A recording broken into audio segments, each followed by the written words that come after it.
ममता बनर्जी अगर इस्तीफा नहीं देने की बात कर रहे हैं तो ये वेस्ट बंगाल की जनता के जनादेश का अपमान है। एक तरफ वो लोकतंत्र की रक्षा की बात इतनी गठबंधन करती थी और दूसरी तरफ चुनाव आयोग ने एक निष्पक्ष, भयमुक्त और मतलब एक तरह से स्वतंत्र चुनाव कराया।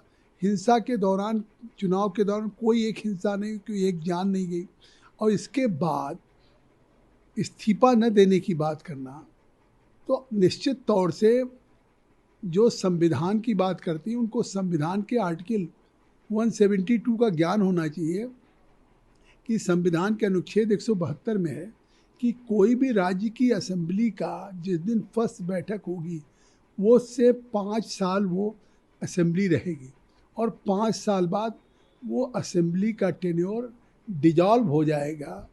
तो ये एक तरह से मैंडेटरी है और ये संवैधानिक व्यवस्था है। 7 तारीख को हो रहा है और 164 में श्री राज्यपाल को मुख्यमंत्री नियुक्त करने का अधिकार उनको है। तो अब मुझे नहीं लगता है कि वो केवल इस तरह के बयान दे करके अराजकता और भ्रम पैदा करने की कोशिश कर रहे हैं और इससे साफ साबित हो रहा है कि उनकी लोकतंत्र में भी कोई आस्था नहीं।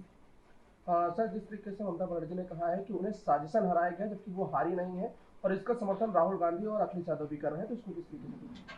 अरे खुद राहुल गांधी वहाँ के चुनाव कैंपेन में गए, वो तो उस समय आज समर्थन कर रहे हैं, लेकिन उस समय तो खुद ममता बनर्जी कहा उन्होंने कि ममता बनर्जी ने अगर सॉफ्ट पॉलिटिक्स की होती तो आज ये नहीं होता।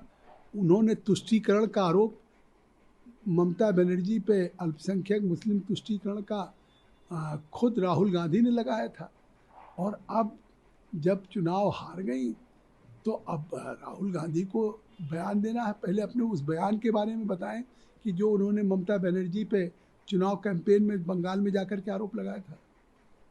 सर, ममता बनर्जी कह रहे हैं कि इंडिया अलायंस जो है वो अब एक साथ है क्योंकि चुनावों में जिस तरीके से लूट घसीट हो रही है उसको लेकर के अब इंडिया अलायंस भी पूरी तरीके से साथ आ चुका है। अब ये उनकी हार के बाद बौखलाहट है। अभी तक तो रोज इंडी गठबंधन में रहने के बावजूद भी कांग्रेस को ममता बनर्जी गाली देती थी और कांग्रेस के अधीर रंजन चौधरी जो कांग्रेस के नेता प्रतिपक्ष रहे हैं वो ममता को देते थे। एक दूसरे पर भ्रष्टाचार, मतलब कांग्रेस वाले ही उनके ऊपर भ्रष्टाचार, हिंसा, गुंडागर्दी का आरोप लगा रहे थे और उसी की परिणति हुई है जो जनता ने जनादेश दिया है वेस्ट बंगाल में।